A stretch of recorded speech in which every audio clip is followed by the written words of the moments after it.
১৯৭২ সালের শুরুর দিক, সদ্য স্বাধীন বাংলাদেশের রাজধানী ঢাকা। যুদ্ধের ক্ষত তখনও তাজা, রাস্তায় ধ্বংসস্তূপ, মানুষের চোখে ক্লান্তি আর আশার মিশেল। ঠিক এই সময়ে আন্তর্জাতিক সাংবাদিক জগতে এক কিংবদন্তি নাম, ওরিয়ানা ফালাচি, পা রাখলেন এই নবজাত রাষ্ট্রে।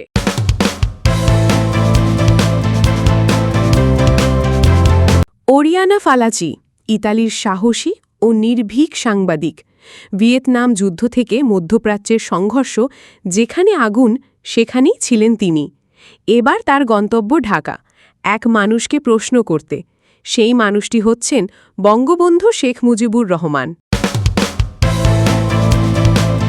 শেখ মুজিব তখন মুক্তির প্রতীক, এক অদম্য নেতার নাম, যিনি পাকিস্তানি শাসনের বিরুদ্ধে দাঁড়িয়ে লাখো মানুষকে স্বাধীনতার স্বপ্ন দেখিয়েছেন।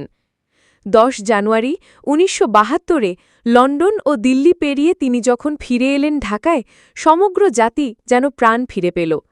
মাত্র কয়েক সপ্তাহ পরে বঙ্গবন্ধুর বাসভবনে পৌঁছে গেলেন ফালাচি, তার সঙ্গে মুখোমুখি আলাপের জন্য। সাক্ষাৎকারের শুরুতেই ফালাচি দেখতে পান মুজিব ছিলেন একেবারে সরল ও সহজ ভাষার মানুষ, চোখে দৃঢ়তা, কণ্ঠে আবেগ। ফালাচি তাকে প্রশ্ন করলেন যুদ্ধের সময়কার অভিজ্ঞতা, পাকিস্তানি কারাগারে কাটানো দিন এবং সেই মুহূর্ত যখন তিনি প্রথমবার স্বাধীন বাংলাদেশের নাম উচ্চারণ করেন। মুজিব বললেন তার জাতির জন্য তিনি মৃত্যুকেও তুচ্ছ করেছেন। পাকিস্তানি সেনারা তাকে ফাঁসিতে ঝোলানোর প্রস্তুতি নিয়েছিল, কিন্তু তার বিশ্বাস ছিল বাংলাদেশের স্বাধীনতা কেউ রুখতে পারবে না। সেই বিশ্বাসই তাকে টিকিয়ে রেখেছিল কারাগারের অন্ধকার সেলে।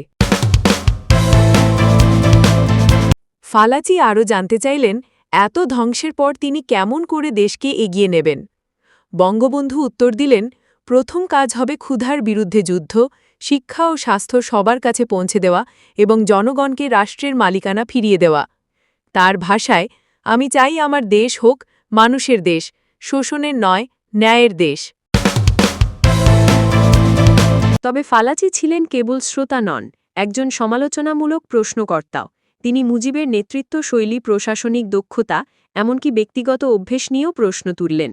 তার সাক্ষাৎকার গ্রহণকালে মাঝে মাঝে এমন ইঙ্গিত পাওয়া যায় যা মুজিব সমর্থকদের কাছে অস্বস্তিকর লেগেছে। সাক্ষাৎকার প্রকাশিত হওয়ার পর অনেকেই বলেছিলেন ফালাচি হয়তো যুদ্ধোত্তর বাংলাদেশের বেদনা ও বাস্তবতা পুরোপুরি উপলব্ধি করতে পারেননি। ১৯৭২ সালের ফেব্রুয়ারিতে ইতালির সাপ্তাহিক পত্রিকা লা ইউরোপিওতে সেই সাক্ষাৎকার প্রকাশিত হয়। তখন থেকেই এটি এক ঐতিহাসিক সাক্ষাৎকার নামে পরিচিত, কারণ এখানে একদিকে আছে বিজয়ী নেতার স্বপ্ন, অন্যদিকে আন্তর্জাতিক সাংবাদিকতার নির্ভীক অনুসন্ধান।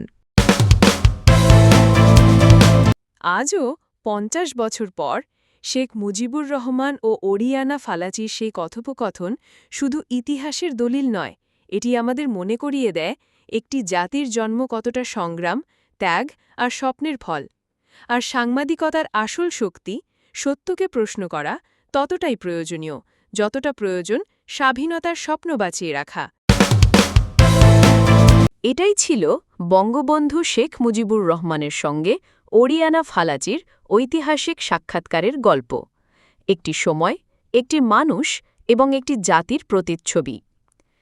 আরেকটি গুরুত্বপূর্ণ ও অপ্রিয় সত্য এই সাক্ষাৎকারে প্রকাশ পেয়েছে, আর তা হল শেখ মুজিবুর রহমান বিরোধী মতকে পছন্দ করতেন না। কেউ তার বিরুদ্ধে প্রশ্ন তুললেই ক্ষেপে যেতেন, ফালাচির ক্ষেত্রেও তাই হয়েছিল। শেষ পর্যন্ত ফালাচি সাক্ষাৎকার অসমাপ্ত রেখে এক প্রকার পালিয়ে আসতে বাধ্য হয়েছিলেন।